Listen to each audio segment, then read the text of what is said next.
Hello दोस्तों। अभी अभी एक घटना हुई है। नोएडा के जलपरा गांव में बहन दीपिका हैं, उनके ससुराल वालों ने उनको दहेज के लिए उनको मार दिया। और परिजनों का कहना है कि हमने अपने क्षमता से बहुत ज़्यादा ही दहेज दिया और शादी से पहले वो फार्चूनर मांग रहे थे, लेकिन शादी में स्कॉर्पियो दिया गया था शायद। हाँ, शायद यही।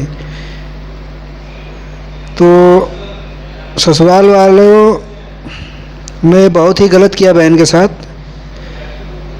भाई, जब तुमको पता था कि वो नहीं देने वाले हैं तो या तो पहले मना कर देते, लेकिन किसी की जान लेने की क्या ज़रूरत थी।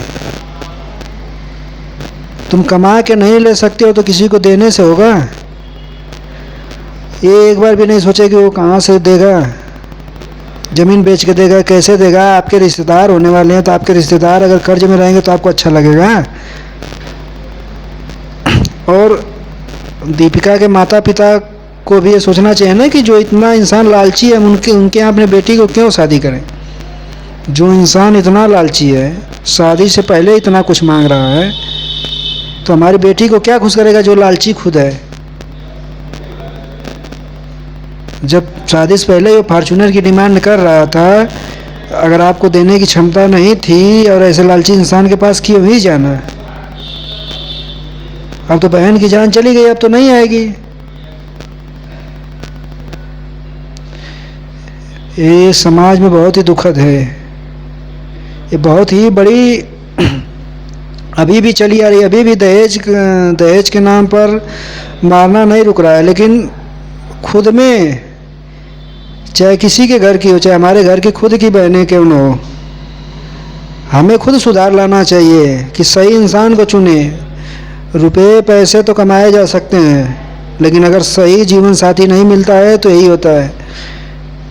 लोग जीवन साथी जैसा भी हो, बड़ा आदमी है, खेत है, खलिहान है, बहुत ज़्यादा पैसा है, अच्छी नौकरी है, चलो शादी कर ले। तो लड़का कैसा है, उसका सामाजिक स्तर कैसा है, उसके परिवार में क्या लोग सोचते हैं, इससे कोई मतलब नहीं है। बस सरकारी नौकरी में है या बहुत बड़ा जॉब है, बहुत ज़्यादा खेत है, चलो कर दो लड़की की शादी। उसका विचार मिल रहा है कि नहीं मिल रहा है, उसका सामाजिक स्तर लड़के का ठीक है कि नहीं, तो इससे कोई मतलब नहीं है। बस लड़का नौकरी कर रहा है और खुद जाके कहना कि मैं 5 लाख दे दूंगा, शादी दहेज में, लड़का सरकारी नौकरी हम कर लेंगे। दहेज का बढ़ावा तो खुद दे दे रहे हैं लड़की वाले। अरे ऐसे लोगों को लात मारो ना, जो दहेज की मांग करते। दहेज देना ही बंद करो। अगर हमारी लड़की पढ़ी लिखी है, कमा रही है, अरे पढ़ी लिखी है तो वो भी कमा सकती है, तो काहे लिए हम दहेज दें। हमारी लड़की भी पढ़ी लिखी है तो क्यों दहेज दें। क्यों हम लालची इंसानों के पास जाएं। जब आपने पैसा लगाया है, बच्ची को पढ़ाया है, तो क्यों दहेज देना। एकदम त्याग करिए। खुद नहीं देंगे, सारे लोग देना नहीं होंगे तो खुद करेंगे लोग, और अच्छे से ख्याल करेंगे।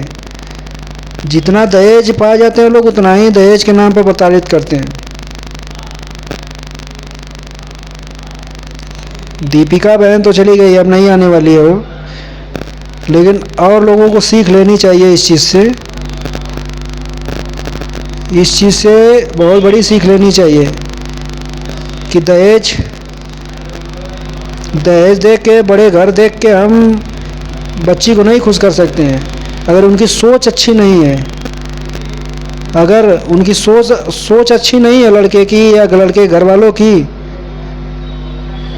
तो हमारी बिटिया कभी नहीं खुश रह सकती है। ऐसा नहीं है, गरीब के घर भी करते हैं तो वो भी दहेज के नाम पर प्रताड़ित करते हैं। लेकिन चाहे अमीर हो चाहे गरीब हो, अगर उस इंसान की सोच सही नहीं है, वो समाज में उसका सामाजिक स्तर जो है, उसके अंदर सामाजिकता नहीं है, उसके परिवार के लोगों से मिलना जुलना उतना पसंद नहीं करते हैं। अगर परिवार के लोग की भी सामाजिकता नहीं है, अगर तो समझ लीजिए कि उस परिवार में शादी लड़की की कतई मत करिए। वो फ्री में भी करे तो भी ना करिए। अगर विचार नहीं मिल रहे हैं तो मत करिए कभी भी शादी। और पैसे दहेज देकर तो एकदम मत करिए। भाई हमारी लड़की पढ़ी लिखी है तो हम क्यों दहेज दें। एकदम कतई कोई विरोध करिए खुद, चाहे मेरे घर की हो चाहे किसी के घर की। और लड़कियां खुद आगे आए इसमें। बाकी दीपिका के ससुराल वालों को तो ऐसे लोगों को फांसी होना चाहिए। किसी का जान इतना सस्ता नहीं है, किसी की जान ले सकते हो।